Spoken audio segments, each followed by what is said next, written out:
Season 7 of Sun Coaches Podcast is proudly brought to you by Titan Sensor. Season 7. That was my number in high school, so maybe this will be lucky for us. We'll see. You know, I've learned over time that when somebody's talking about something you really don't want to talk about, you just can always throw in there, hey, I knew this guy once, and then just pretty much make up whatever you want to, and they won't listen to it. They'll get off track, and you don't have to talk about the uncomfortable thing anymore. Coach, like we do every week, tell everybody where you grew up and where you're from. Sun Coaches Podcast, where not everybody has a funny story, but everybody has a story. Hope you enjoy Season 7 of Sun Coaches Podcast. Sun Coaches is proud to partner with Titan Sensor for Season 6 and 7. Titan is made in the USA, proudly founded and based in Texas. When you connect with Titan, you are not alone. You can collaborate and share templates with other coaches across the country to build reports and foster competition.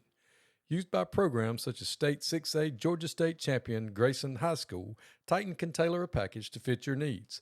The eye in the sky. Welcome to Sun Coaches Podcast, Season 7, and I'm fired up today to be joined by a guy that's the head coach at one of the places that most people that know me know that I openly covet this position.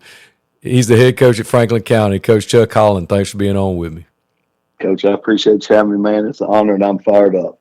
Coach, I've told people for years that I was like, look, when I retire, I'm going to the mountains. And then I found a golf course community in Franklin County. I was like, I'll go there. that place looks great. Coach, I'm just surprised you know where Franklin County is, man, because when we go around, people are like, where in the world is that? And I was like, look, man, you get on 85, and right before you get into South Carolina, you know, we're about 15 minutes from there. So I appreciate you knowing where it is, but it truly is a great place, man. And you grew up there, right? Yes, sir. Born and raised in one of the small towns, Livonia. Graduated from Franklin County High School and started in the youth ministry at Livonia First Baptist, and then the Lord switched the mission field to the public school system. So I've been, you know, throughout the middle school program and starting year 3 here at Franklin County High School. And that's awesome. So who did you play for in high school?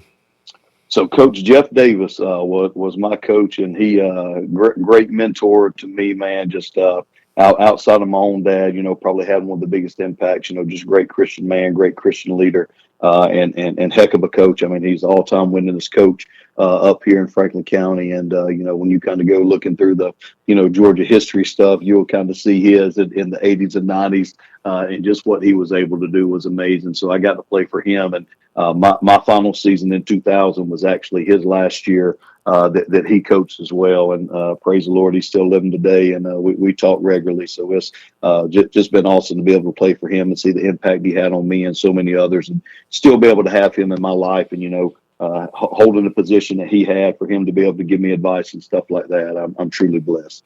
Well, did you play anything other than football? I'm sure you probably did something.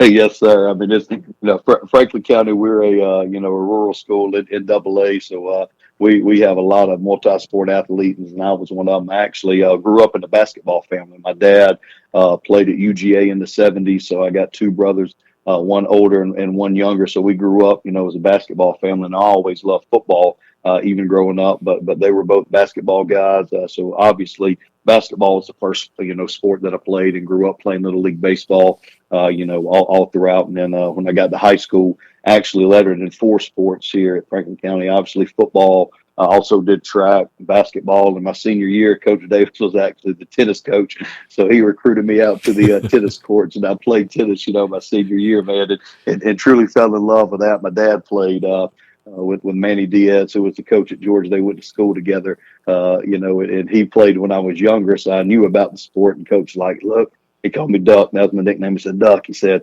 I need some players. I want you to come out there. So I ended up playing one doubles for him, and loved it. Ended up coaching it and played it, as I got older and stuff. But, very involved in sports, man. Huge part of my life. Well, it's funny how when we're, now we're coaches and we're at school and we get some of those, secondary and tertiary sports, and we go to our football kids, we go to kids we enjoy being around, Yes, sir. and we're like, hey man, won't you try this? Man, coach, I don't know anything about it. No, don't worry about it, you'll be fine. And the kids end up loving it, like you ended Yes. up enjoying doing that.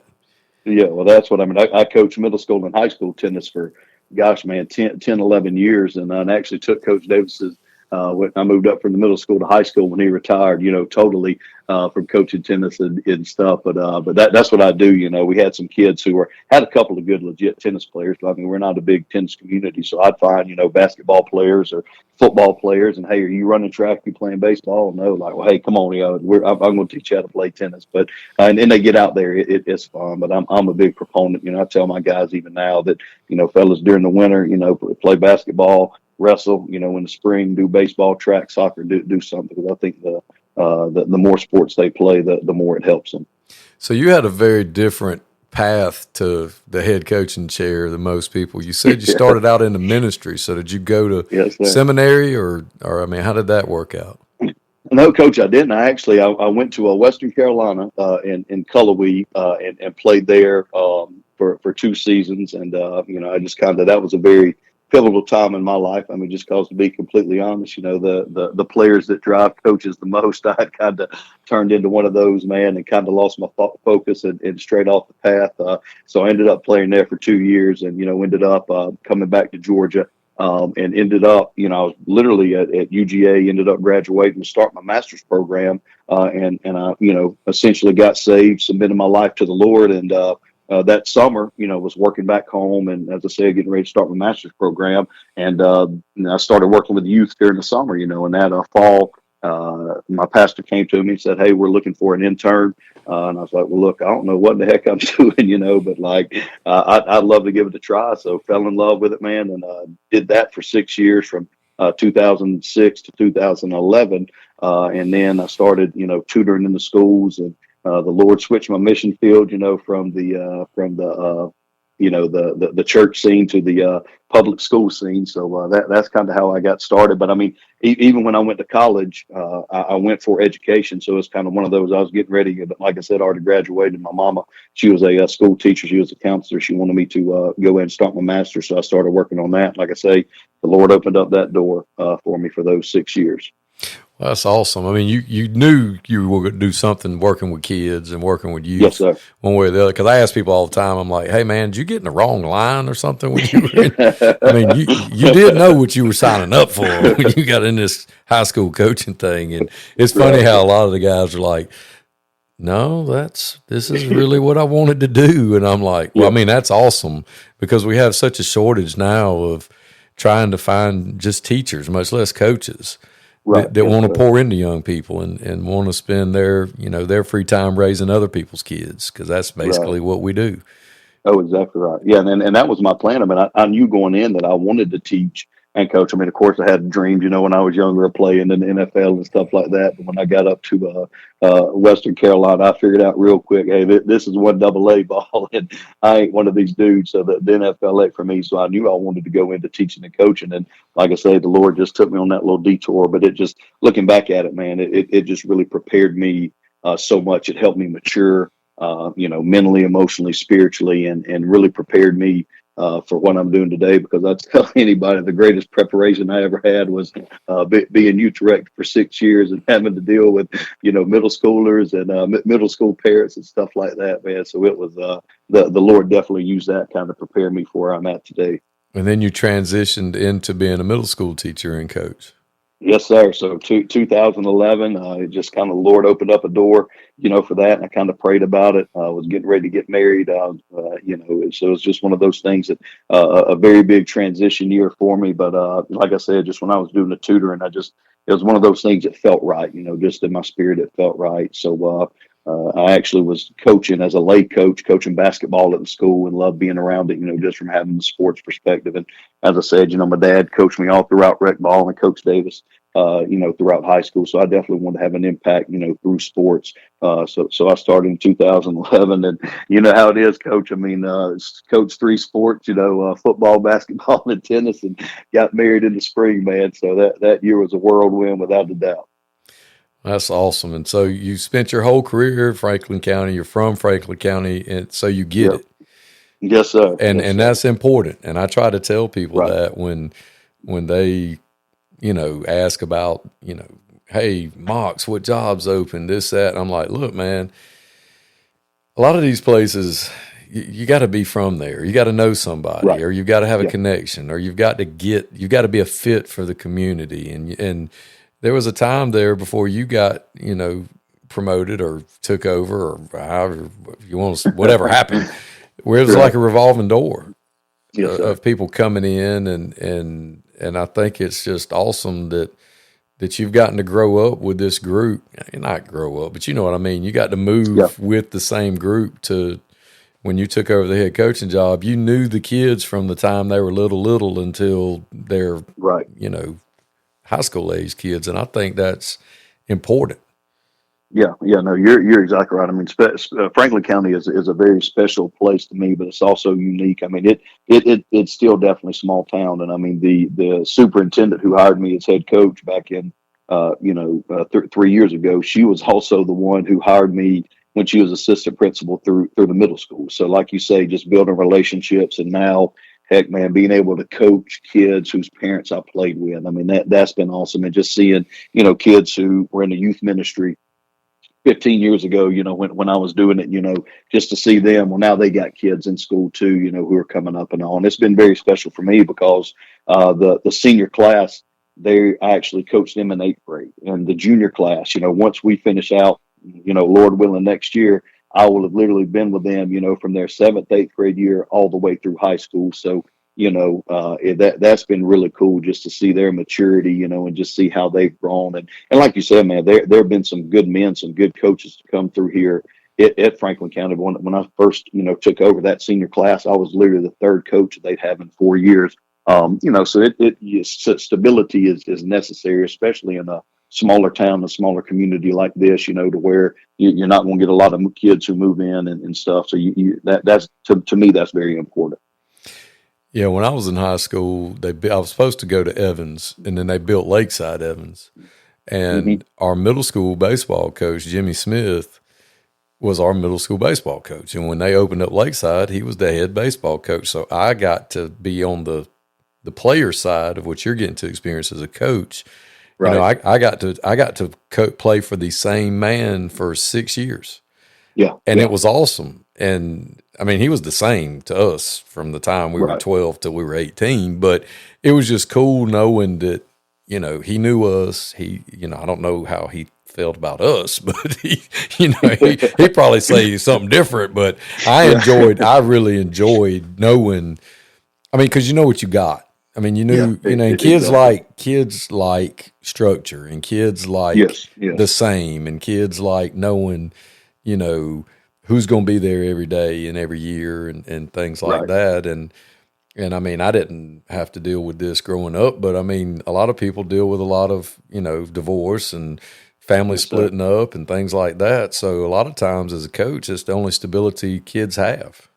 Right. Yes, sir. Well, that's when we're really big on trying to create a family atmosphere. And heck, man, I mean, it's a lot of times we feel like family, because I know sometimes it's like, man, coach, you getting on my dang nerves, and it's like, well, you getting on my dang nerves too, but it is. I mean, it's truly like a family. And you think about a family structure, sometimes the people that see the worst of you, are your own kids. And, they definitely see some sides of me that I'm not proud of, but it has been awesome just to see their growth and maturity, for so many of them, just from going to that, from that wild little, 13-year-old to, I mean, they're a dang, young man right now. So that's been very rewarding. And just, just to see success on the field is great, but to see them grow as individuals, as students, and turn into good young men, to me, that's what's most important. Yeah, I was driving one of our kids today because we have to, our practice facility is not on campus. So Right. we're riding back, and kids are like, "Can I get a ride back, coach?" Or I mean, they could walk. It's not, it's not far at all. But yeah, man, hop in. So little freshman hops in, and he had to go against the biggest human we have on our team. We've got a guy named Big T, and Big T's about 6'3" or 6'4", and he's 3 something, and he's just a large man. Right. I mean, he's 18-year-old senior and great kid and great ball player, very athletic to be as big as he is. And I got this little freshman that I'm working in at guard, and he had to block him today, or try to block him. And Big T just grabbed him one time and kind of threw him into the running back and like used him to tackle him. And my boy just jumped up and kind of looked at me and threw his arms up like, well, that's about all I got. What So am I supposed to do? yeah, so we're in the truck. I was like, look, baby, you're not going to be as strong as they are. You're probably not going to be as fast as they are, but I want you to go as fast as you can and don't bust assignments, because Right. there's a heap of difference between a 14-year-old boy and a 19-year-old man. Without And a it's doubt. hard to get freshmen to understand sometimes. You're 14, Right. baby. You're playing against 18, 19-year-old men that have Right. they're biologically they have matured. No, exactly. Yes, sir. Mentally, maybe not so much, but physically, they are Physically, they got they are different than you are, and Right. don't get discouraged or whatever. So, what can you tell me a little bit about watching these guys grow up, not just spiritually and mentally, but physically over the years? Yeah, I mean, that's been huge, for us. And like you said, we, my first year, man, I mean, we had I love the senior group, they were great kids, but we ended up having a lot of injuries that year.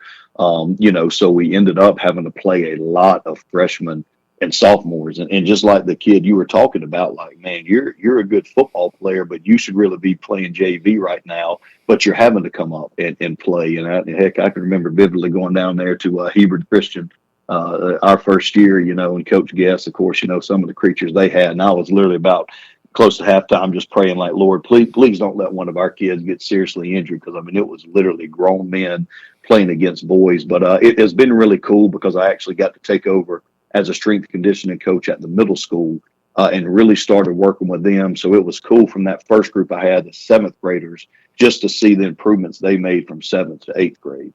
And then also seeing, as they come up here, well, now we're in year three, just seeing the growth that a lot of them have had throughout the years and just seeing a lot of the buy-in that you have. And it's awesome, when you go in there, to the locker room and you see a kid flexing in the mirror and he's like, look, coach, I'm getting big, and it's like, heck yeah, you are, man. Like, keep working, keep eating and stuff like that. So it's been great just to be able to celebrate some of that stuff with them and just to see them on the field being able to make plays to where, 2 years ago they were a freshman and sophomore and they were getting, their head beat in and they were trying their best, but just was not physically on the level. Well, flip to it this year, well, now they're able to make plays out there and they're the ones, that's able to put on some, make some good blocks, make some big hits and tackles and stuff like that. So that's been very rewarding, and you almost feel like I'm almost like a proud dad moment, when you see them grow and have the success that they're having. Well, I know that, you said you started off in the middle school weight training program. So was that like the first thing you thought when you took over the high school, the varsity program, that you had to keep? I mean, was that like, all right, we've got to get stronger? Yes, sir. Yeah, I think definitely it really opened my eyes. I mean, coach, to be honest, even, yes, I mean, the weights are huge, but also just the speed and agility training. And with that group, we actually started doing a split where it'd be Monday, Wednesday, and Friday. We would be, weight room stuff. And then Tuesday, Thursday would be more speed, agility, and all that. So that really kind of opened up my eyes. And, my daddy used to always tell us, of course, him being a basketball guy, he'd say, hey, you can hide speed on the basketball court, but you can't hide it on the football field. I mean, and when you look at teams, yeah, they're going to be big up front, and the line of scrimmage are extremely important. But in space, when you got guys that move, and I'm a defensive guy, that's what, what I played in high school and college. So I'm kind of defensive mindset. But when you get 11 guys that can run to the football, I mean, they're going to reach some habits. So I think it was a little bit of a combination with that. But, Coach, I think probably the thing I learned the most just coming up from middle school to high school was how important it was to take baby steps, because, when I came to the program, they had lost 17 games in a row. The previous year, I think they had given up close to 500 points and only scored 49. So it was kind of a fragile, program. Now they played in one of the best regions in the state that year. Once again, I mean, you had coaches that knew what they were doing here before, and you had good guys. It was just kind of an unfortunate season, had some injuries and things like that. So I think for me, the biggest thing I had to learn was how much harder it is to change the culture on a high school level as the middle school level. Middle school level, man, I get them when they're 6th, 7th grade, man, and they, how middle school kids are. They're excited to be there. They're excited about weightlifting. They're not driving yet. They're not, having jobs. Most of them don't have girlfriends, so they're so formidable and they're easy to mold. When you get up to high school and you get a kid that's 16, 17 years old, well, now he wants to, get a new truck and he wants to jack his truck up, and he wants to, take his girlfriend out on dates and he wants to buy nice clothes and stuff. So to me, that was the biggest adjustment I had to make of like, man, this ain't going to be able to change overnight, and as quickly as it did from the high school level. So, I mean, literally the first year we sat down, with our seniors. We're like, okay, guys, like, what are some goals that we have? And I mean, Coach, literally one of their goals was, Coach, we want to score a touchdown on our home field. The previous year, it had been renovated. We got turf, got a beautiful, jumbotron. They named the field after Coach Davis, Ed Bryant, or Jeff Davis Field at Ed Bryant Stadium. So had a big celebration, but they didn't score a touchdown. So that was one of the things they wanted to do, was score a touchdown on their home field. They obviously hadn't won a game, so they wanted to win a game. So just small things like that. I mean, then offensively said, okay, guys, we want to score 100 points this year. That's our goal, to do that, score in every single ball game. So I think I really found out the importance, kind of the saying of Rome wasn't built in a day, but really taking those baby steps. I'm a perfectionist, man. That's a fault of mine without a doubt, but just being able to take it step by step. And the motto that we talk about all the time is the little things add up and make a big difference, just really doing those little things right and really focusing on it and celebrating the small victories. I think in coaching, we get so tied up in the wins because, I mean, heck, man, that's what, if you don't win enough, you eventually going to get fired. But at the end of the day, just celebrating the small victories with those young men, I really found out the importance of that. Well, you go 1-10, you go 3-7, and right now you're 5-0. So even if you don't win another game, and I'm not, heaven forbid that, that's not going to happen, but right. You know what I'm saying? You've improved every year. And so they get new goals and they get new aspirations. Yes, and I noticed this summer on Twitter, you had Titan and they were speed training. Yes, y'all were tracking them on GPS and showing the gains. Yes, and I saw a lot of video of your guys out there doing the speed work, doing the agility work, and doing a lot of team bonding stuff. And, that's got to be cool too, where every year, you can look back and go, hey, you remember when all y'all wanted to do was score right on your own field? Now we're talking about we got a chance to make the playoffs, or we got a chance to win a region championship or something like that. And it's got to be very gratifying to watch them, succeed at that level and the excitement. It's probably a little bit easier to get them to do stuff too when you're 5-0 too. Without a doubt, yes, sir. That's so true. And I mean, I think I'm very big on player leadership. We have a leadership council, and I always meet with my seniors, and I want them to have a lot of input because I say, guys, like at the end of the day, this is your team. I'm just a figurehead, but if y'all don't have buy-in, if y'all don't feel like y'all have ownership, then we're not going to be a very good football team. So I get a lot of input from them, and they help with our goal setting. And our motto for this year was is restore the roar. And I just kind of back in the spring just kind of threw that out there to them, and I was like, I know y'all might think that's corny and cheesy, and stuff like that, but I put up a graphic, and it had all the years that we'd made the playoff, and as I said, with Coach Davis, man, I mean, in the 90s, I think we only missed it 2 years, so it's just one of those things, but we still haven't won a playoff game since my senior year in 2000, so I was talking to those guys like, fellas, we have the talent to be able, to make the playoffs, and not just make the playoffs, but if we get a good draw, we could win a playoff game. And I just talked to, them about the proud tradition that we had that, no, we've never been to a semifinal. We've never won a state championship, but back, quote unquote, back in the day, I know I sound like one of those old heads, but like we were a respectable program that people knew, like, okay, Franklin County, they might not be the most talented. They might not be the biggest, strongest, fastest, but by God, they're going to play their fannies off. They're going to play hard, and they're going to get after it, and they're going to be well disciplined. And they've really bought into that. So as you said, one of our goals this year was to be able to make the playoffs and put ourselves in a position to maybe win the playoff game. Now we do play in a very hard region, with our traditional rivals, the Hart County, Stevens County. They're very good year in and year out. East Jackson, Coach Pettis has done a heck of a job with them down there, so they've turned into a very good program. They're 5-0 as well. And also we have the private school giants that are Hebrew Christian in Prince Avenue, in our region. So there's no easy games in that. But I mean, I felt like last year we were able to compete. We were in every ball game but one going into the fourth quarter, so that's been very important for us. And, last year I told the guys we learned how to compete. And this year we need to learn how to win, and have that winning standard and have that winning edge. And I tell them all the time, fellas, where the bar's set, that's the standard. It ain't going to drop. You got to rise to it, or you need to find something else to do. And I mean, I say that out of love, but a lot of them have truly bought into it.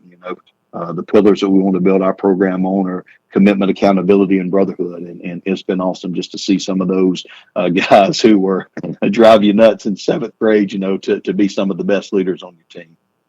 Well, there ain't no doubt. Watching them grow up is like one of the best, probably most gratifying and rewarding parts of our profession, because unlike, I've told people this for years, I'm like, y'all don't understand what it's like to do what we do when, if you work on cars. Right. When you get done rebuilding a motor, you put the key in the ignition, you turn it on, and it runs.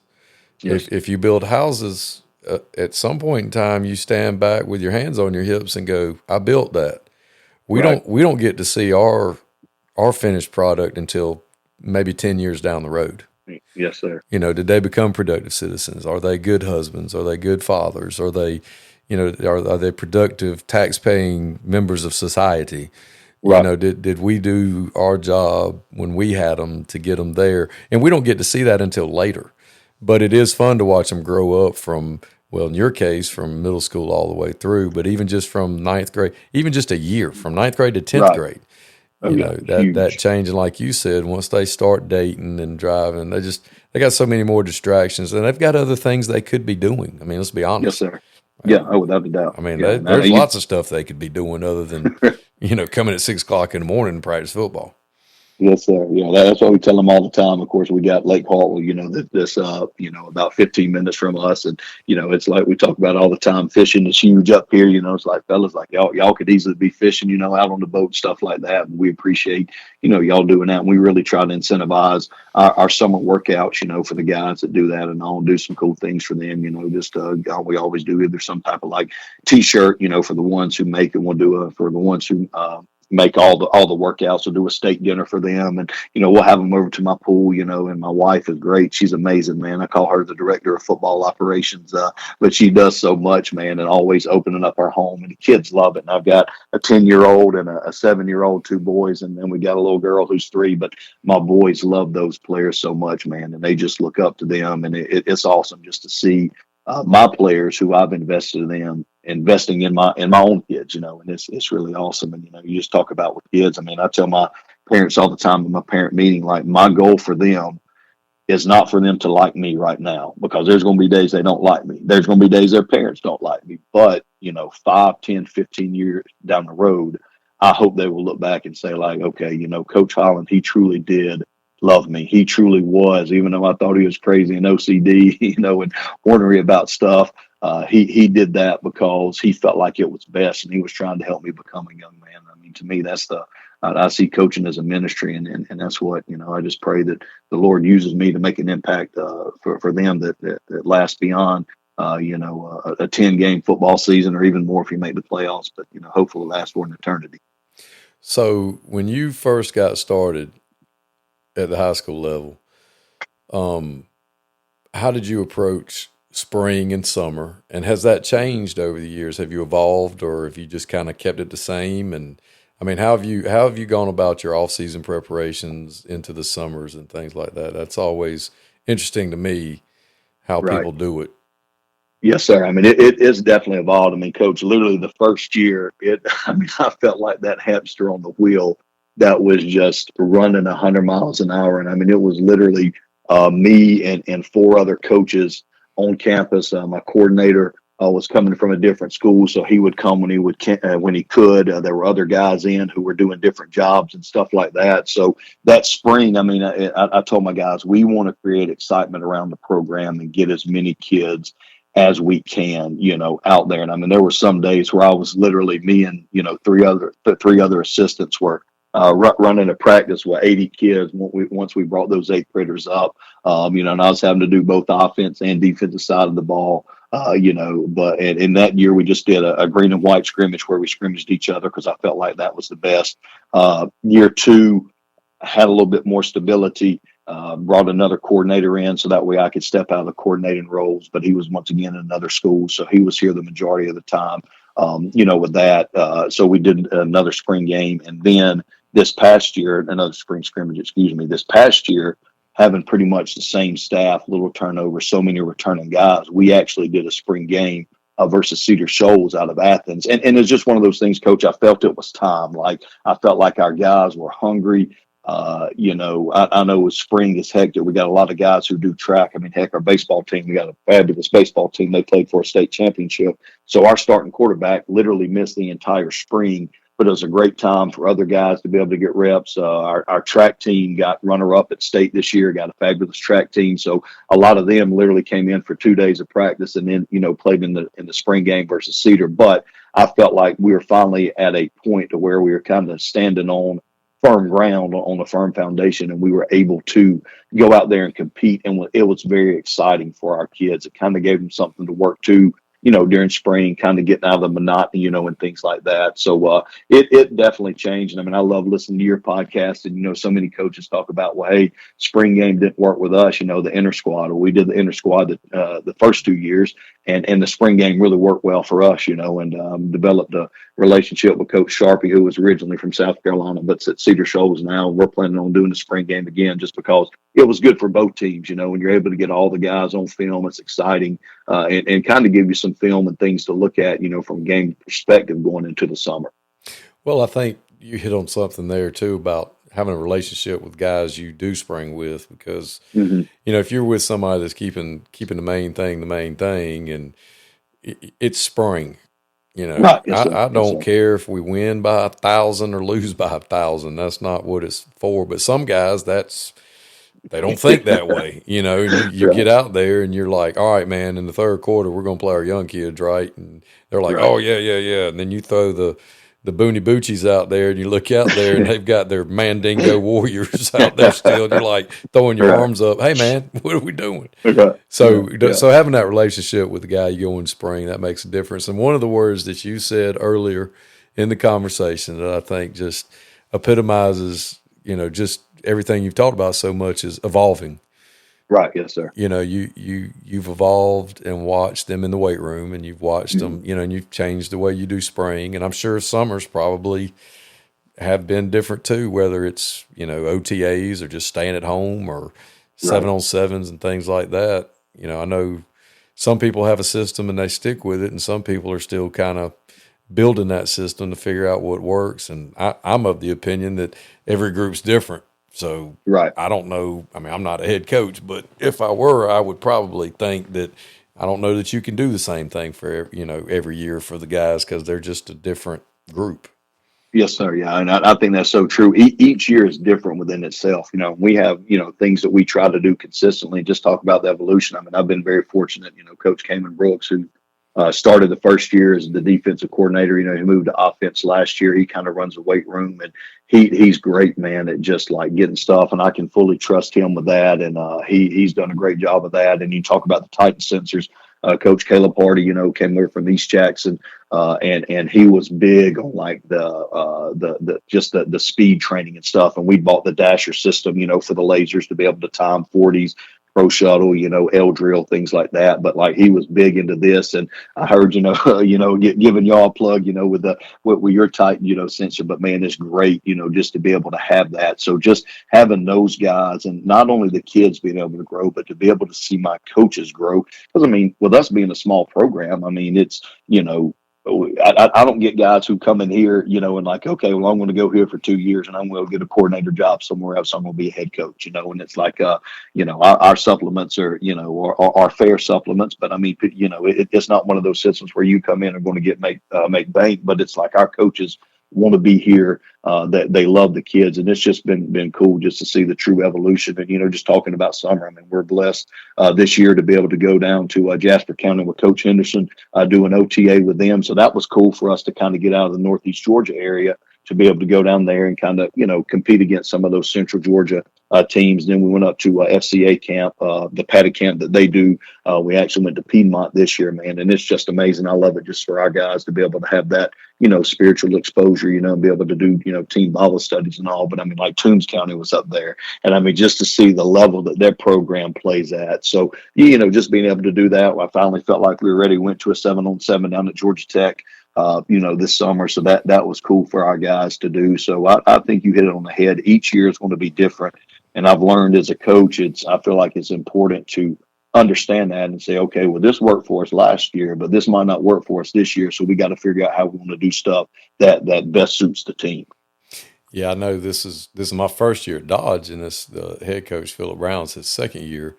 And, last year it was, how first year is. You go in and you're like, man, good Lord, you got all this stuff that you got to deal with and things that you weren't necessarily prepared for. That's just baptism by fire. Well, this year he was like, hey, we're going to go to OTA at Putnam County. We're going to sleep in the gym. We're going to treat it like old school camp. Right. And there's going to be a bunch of great teams up there. He said, now, I don't know, I don't know if I could have taken that bunch I had last year. Right. But this bunch this year, I think we'll be okay. And it was great. I mean, I hated it because I'm old. And the lights didn't turn off in the gym, and it was like 25 degrees. I ended up running down to Walmart to get me a blanket. I called my wife. I said, I'm sorry, baby. When you look at the ATM, I had to go to Walmart and get a blanket. She was like, well, I tried to get you to take one, you dummy, but you didn't. But anyway, and you got good competition. You got to see other people like Sequoia was there, and Stratford Academy was there, and, of course, Putnam was there. And, I mean, and our kids got to be around other kids that they normally – I mean, Sequoia, they have no idea what part of North Carolina that's in. We've got those kind of kids. I love Duke. You're like, yeah, you don't even know what part of Illinois Duke's in. 90% of them are like, yeah, but I like them. And you're just looking at them clue. Yeah, and they're over there talking to the kids, and they're like, Warren County, where's that?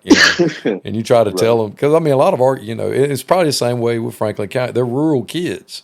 Yes, and if they're not like, big name programs, they don't even know, that what classification they are. And they're like, Sequoia, what is that? Where's that? Right. And you're like, it's north of Atlanta. And that's all they need to know. And, a lot of our kids, they've never been to Atlanta. Exactly. So they're oh, cool. And, and they pointed at another school. Where's that school? And they're like, oh, you just know everybody, don't you? And I'm like, well, no, I know where the schools are. Right. But it's just a great experience. And like you guys getting to go OTA with Ashley Henderson, it's like one of my favorite dudes. And, and again, that relationship of going and OTAing with people that you trust, that you can go, hey, coach, can you run that back? Can you show us that again? Right. Just to get the work. Yeah. And that's one of the reasons I don't like the 7-on-7 stuff these days, because back in the old days, you and I would throw against each other on a Thursday or Tuesday. And if you got motion from doubles to trips and we screwed it up, I could go, hey, Coach Holland, can you run that back? Right. Yes, can you let us talk through this real quick? And now it's like, we're trying to win the Okie dokie University 7-on-7 championship or whatever. And I get it, but I kind of miss the instructional time of running it back. Right. Well, Coach, with us being the triple option team, we're like, okay, can we run triple? And as long as we pitch the ball forward, does that count as a pass? But I love 7-on-7 just from the defensive side, because it does. We got some dynamic, quarterbacks and receivers that we play against, so it helps us, work with that. And I mean, it's the competition piece, But I'm like you, sometimes you get the ball on the dang 1 yard line, and it's like, okay, like this is so unrealistic because we're going to get in too tight. Go foot-to-foot splits. We're going to wedge block, and we're going to run a quarterback sneak or a fullback dive, So it's just, but like I say, it's a great experience, And like your kids, I mean, it's when we went to Tech. I mean, for some of our kids, that was their first time being on a college campus, So it's awesome for them to be able to do that, and have that. But going back to y'all's camp, when you tweeted that out, man, back during the summer, I couldn't help but just die laughing. When you were talking about just freezing to death on the gym floor and stuff like that. Oh, it was So brutal. And we went to Tech too. So like, we went to Tech like the next week. okay, And we had kids that had never been to Atlanta. Right. Yeah. So we go by the federal prison because the way we went, and the kids are like, "Hey, Coach Lamb, what's that building right there?" And I was like, "That is for real jail. Like you ride the lightning in that place." Right. And the kids are like, "What?" And I'm like, "Yeah, it's right there." And we're in the middle. I mean, we're in the middle of downtown. Well, I mean, our kids, it's downtown Atlanta, Jack.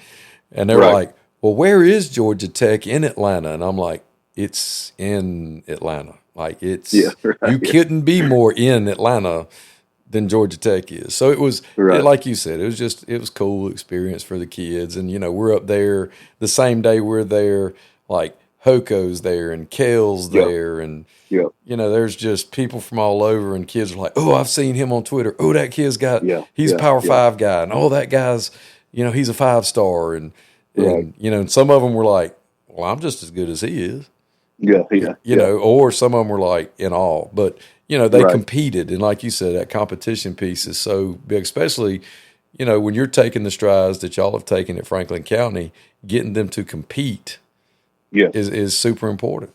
Right. Yeah. And that's, I think that was the biggest thing. Just changing the mindset of, I don't care who you are. Whether you're a teenager or you're a grown adult, when you've lost, consistently, that starts to get to you. That works on your mindset. That works on your emotions. So just trying to, as you said, that was our goal. Like in year 1 and year 2, man, we just want to go out here and learn to compete. And a lot of the teams that we play, specifically in our region, are going to be more athletic than us. They're going to be bigger. They're going to be faster. They're going to be stronger. But understand that, like, doing the little things right, being disciplined, being hard nosed, things like that can make a difference. And once again, man, our society, unfortunately, competition is not something that is promoted like it once was. It's, hey, if you don't want to do something, or if it gets hard, man, just throw your hands up and quit. But I've been really proud of our guys because they've really accepted the challenge. And I tell them all the time, fellas,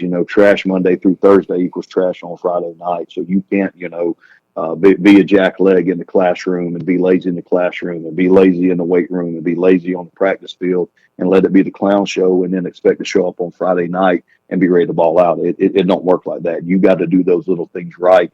And that's what we started preaching, really when the season got over, for us, last year, missed the game by the playoffs. Missed the playoffs by 1 game. So, into November, but then beginning of December, we're like, fellas, look, like next season starts now. Like we got to make some strides, got to be able to, make some gains with that. So, it's been good to see those guys, develop that competitive spirit and really embrace it. Well, something you said is you're not alone in the fact that, our head coach preaches to our kids, what your practice habits are going to show up on Friday. Yes. And I told some of our assistant coaches the other day, and I know they get tired of, they get tired of me anyway, but they get tired of listening to me tell them stories. And I'm like, guys, I've only seen 2 people in my life that could turn it on and turn it off. And that was Darryl Strawberry when he entered free agency, and Barry Bonds. And I'm not saying that there aren't other professional athletes that don't have that ability or didn't, but I just vividly remember they could look around and go, all right, well, I guess I'll just be me. Go out there and I'm like, we're not them. We're not those guys. And trying to get today's youth, and like you said, we've devalued competition. We've devalued work. Yep, we've devalued, how important it is to work hard, and everybody gets a trophy. And no, I'm sorry. There has to be a winner and there has to be a loser. Exactly. Yeah. And that's just the way it is. And guess what? Life's going to be the same way. Exactly. And it might not necessarily that's reality. Be right. And it might not necessarily be a financial thing or anything like that, but more to what you like, I don't preach. No pun intended, but the ministry that you feel that you're led to share at the high school level, it's a spiritual war. And Yeah, they're either without going a to doubt. win it or they're going to lose it. Right, right, yeah. And you Well, have to, that's what, you still have to compete. right, yeah. Well, that's what we just talk about. Like, what makes you, and then of course, like I'm partial to football. That's always been my love. And I mean, I came from a great, Christian household, had great parents, but football was what kept me motivated. I mean, it helped me want to keep my grades up. It helped me want to stay out of trouble so I could be eligible. And that's what I tell the guys all the time. Like, I still feel like football is the ultimate team sport. I feel like it's the ultimate, athletic sport that can really prepare you for life, because there's going to be days where you don't want to come to football. We do morning practice Tuesday and Thursday. There's going to be mornings where you don't want to wake up at 5 o'clock and come to practice. But fast forward 10 years, you're a husband, you're a daddy. There's going to be days that you don't want to get up and go to work, but you're going to get up and go to work to make that sacrifice for your family, because if you miss too many days of work, you won't get fired, and you ain't going to be able to provide for your wife. You ain't going to be able to provide for your kids. So I think that's something that we say, like, fellas, we're yeah, it's football. It helps us win football games, man. But we're trying to prepare y'all to be young men who, as you say, productive citizens of society that give back. And if you do become a husband one day, you're going to be a good husband. If you become a daddy one day, you're going to be a good daddy. If where you work, you're going to be a good employee. So that's really what we're trying to get at with them. So that to me, that's kind of the biggest mission, and goal that we have. So as you head into the season's half over, Right. and it's hard to believe. Crazy, Today man. was the first day of fall. It was 90 degrees down here. And I keep telling them, like, hey, the goldenrod started blooming. It's going to cool off in 2 weeks. Goldenrod and pecan trees don't lie. And the kids are looking at me like, you're an idiot. Crazy. And I'm like, no, I'm serious. And because I love cold. And I Yeah. heard today it was like the first day of fall. And it's just hard to believe that, those 10 guaranteed games, Right. half of them are gone. Yes, sir. So what's Franklin County looking at for the second half of the season to improve upon? And, do you celebrate you obviously celebrate the success, or do you, all right, that one's over, let's go on to the next one? Yeah, well, I think, I try to be very upfront, with my guys, and celebrate some things, and it's, obviously, as I said, our goal was to be able to, make the playoffs this year. And I mean, with the power rankings, obviously that opens up a few more doors. So, I mean, it's one of those things to where if we could continue to do like we're doing, we'll be able to do that. But I also told the guys, that our motto, we had this, I think 2 weeks ago, was to stay humble and to stay hungry, and it's great, man, that we're 5-0. I think it's only the second or third time our program has ever started 5-0. But we're going up to play one of our biggest rivals, Stevens County, on Friday. So they've always got a good ball team year in, year out. So really having that focus week in and week out of like, okay, yes, we're playing this team, but we've got to focus on us. We've got to focus on us doing the little things. We got to focus on us. We have a motto: be your best, do your job every dang day. And that's what we want to do. Just every day, show up, work, be able to get better. So it's one of those things. I mean, you definitely want to celebrate, but when Monday comes around, it's like, all right, fellas, we won last week. Now we're 5-0, but hey, we got a big ball game coming up. So I just think having that fresh mindset each week of focusing on the task at hand.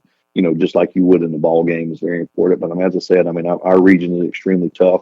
What we have. So, but I'm excited about the opportunity, and I'm looking forward to the challenge. I'm ready to see, what our guys are going to be able to do against some of the competition we'll play. And some of those teams are some of the top teams in the state. So it's going to be fun to be able to see that. But just as I said, just coming to work every day, tell them all the time, control what you can control and overcome the rest, and just really trying to have that mentality of, you're going to have injuries, you're going to have setbacks, but you just got to come ready to work every day. And trying to get a child these days to understand that, when they see the microwave society and they see, Right. They have instant access to things that we never even huddle.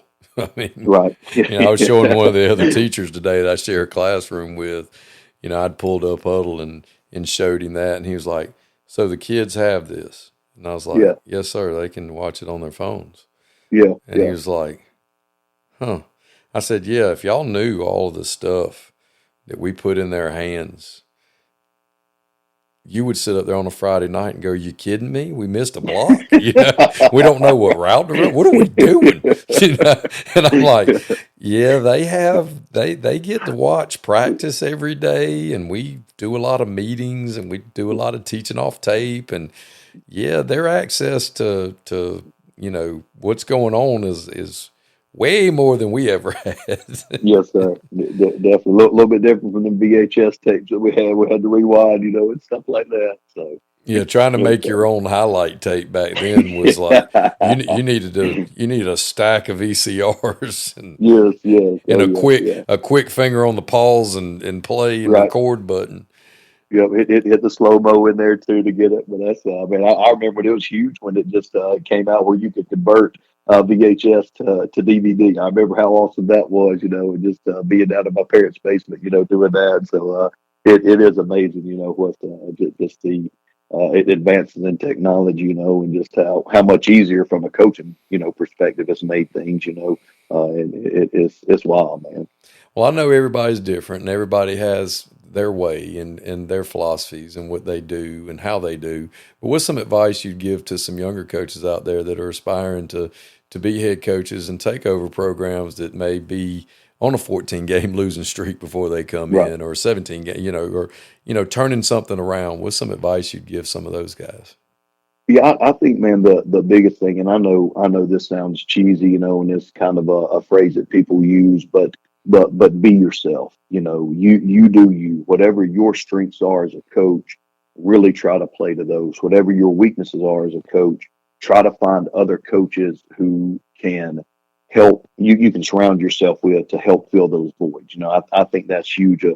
Don't try to be a cookie cutter mold of another coach, even though that might be a good coach or a great coach. That might work for them, but it might be different working for you. And also think the patience piece of just like understanding, and I'm a very impatient person, but just understanding that things might not go the way you had it planned, but that's okay too. When you have those, analyze it, see what's going on, see what's working, and try to make changes, according to that. So I think that's the biggest thing, is just do you be, what you feel like you're best at, work at, but also be patient and just understand, man, at the end of the day, we're dealing with 14, 15, 16, 17-year-old kids who have a lot going on outside of life, and in the big picture, it's more about wins and losses, Well, Coach, I'm so glad you came on and shared your story with us. We had some technical snafus on my end to get started,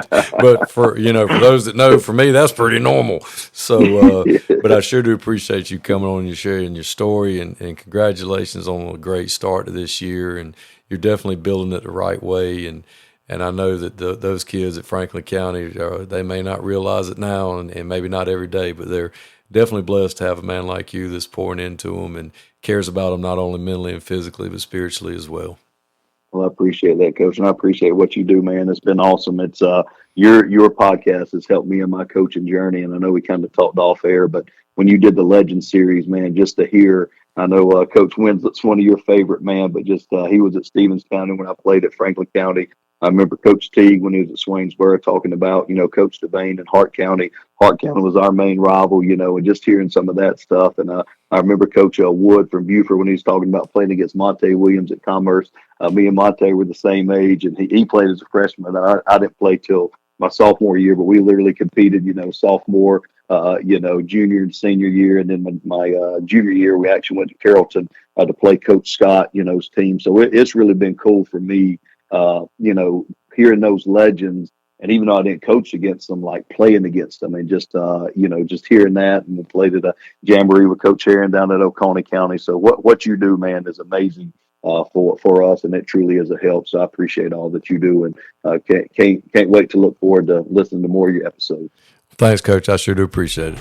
Season 7 sir. of Sun Coaches Podcast is proudly brought to you by Titan Sensor. Season 7